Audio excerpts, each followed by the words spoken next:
बिस्मिल्लाहिर्रहमानिर्रहीम। अस्सलामुअलैकुम दोस्तों, आप देख रहे हैं द फूड फैमिली।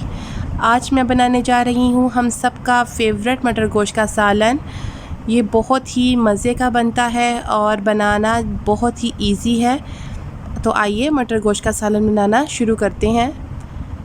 तो सबसे पहले अगर आपने मेरे चैनल को सब्सक्राइब नहीं किया है तो चैनल को सब्सक्राइब कर लें और साथ ही जो बेल आइकॉन का बटन है उसे भी प्रेस कर लीजिए। उससे मेरी आने वाली जो हर नई वीडियो है आपको आसानी से मिल सकेगी। बिस्मिल्लाहिर्रहमानिर्रहीम। मेरे पास 1 किलो मटन है और 1 प्याली मटर है और अदरक लहसुन का पेस्ट है, हरी मिर्चों का पेस्ट है, कटे हुए टमाटर हैं, प्याज है और बाकी सारे स्पाइसेस हैं जो हम साथ साथ रेसिपी में डिस्कस करेंगे। सबसे पहले एक पतीली लेनी है, उसमें डालना है मटन। ये 1 किलो मटन है और साथ ही इसमें डाल देना है एक बड़े साइज़ का कटा हुआ प्याज और ये है 2 कटे हुए टमाटर डाल देने हैं और 2 भर के अदरक लहसुन का पेस्ट डालना है और ये 4 से 5 जो हरी मिर्चों का पेस्ट है और स्पाइसेस में 2 टीस्पून नमक डालना है और 2 टीस्पून लाल मिर्च पाउडर डाल देने हैं इसमें और साथ ही इसमें जाएगा हाफ़ टी स्पून हल्दी और 1 टीस्पून इसमें डालना है ज़ीरा, हाफ़ टी स्पून कुटी हुई लाल मिर्च जाएगी और इसमें 3 गिलास भर के पानी के डालने हैं।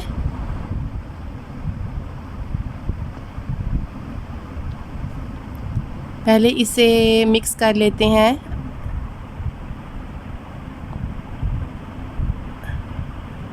अब इसमें 1 और गिलास पानी का डालेंगे और इसे मीडियम फ्लेम पर हम ढककर पकाएंगे। 25 से 30 मिनट तक हमने इसको पकाना है मीडियम फ्लेम पे।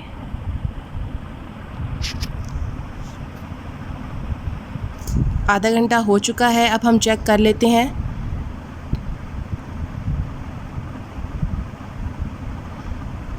अल्हम्दुलिल्लाह गोश्त गल चुका है। अब इसमें डालना है हमने हाफ़ कप ऑयल डालना है और ऑयल डालने के बाद इसकी करनी है हमने गोश्त की अच्छे से बुनाई। 1 से 2 मिनट हमने इसकी बुनाई करनी है। जब तक गोश्त की बुनाई ना हो उसका जो टेस्ट है वो इसमें नहीं आता। तो इसलिए आपने इसकी जो बुनाई है वो अच्छे तरीके से करनी है ताकि जो ऑयल है वो साइडों पर निकल आए और जो टेस्ट है वो हमारा बहुत ही मज़ेदार हो जाए। और अब बुनाई हो चुकी है। अब इसके बाद आपने इसमें 1 प्याली मटर डालने हैं और सबसे पहले इनको भी मसाले में गोश्त के अच्छी तरह मिक्स कर लेना है।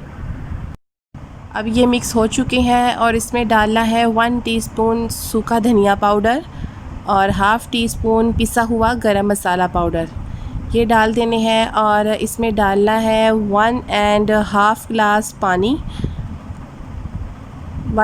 पानी डालने के बाद इसे हम लो फ्लेम पर पकाएंगे और इसी पानी में हमारे मटर भी गल जाएंगे और हमारा जो शोरबा है वो भी तैयार हो जाएगा।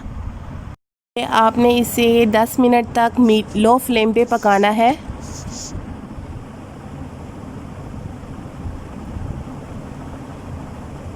दस मिनट हो चुके हैं। अब हम चेक कर लेते हैं कि जो मटर है हमारे गल चुके हैं कि नहीं।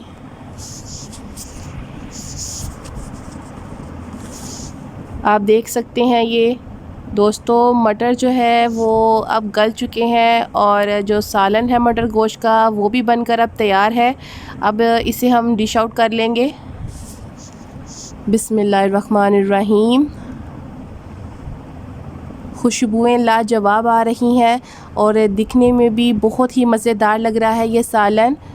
अल्हम्दुलिल्लाह माशाल्लाह मटर गोश्त का सालन बनकर अब रेडी है।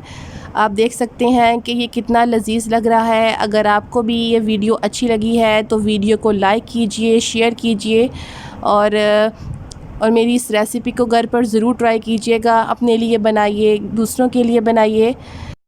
अगर रेसिपी अच्छी लगी है तो वीडियो को लाइक कीजिए, शेयर कीजिए और चैनल को सब्सक्राइब कीजिए। इससे हमारी हौसला अफजाई होती है इसी तरह फिर मुलाकात होगी एक मज़ेदार सी एक नई रेसिपी के साथ। तब तक के लिए इजाज़त दीजिए।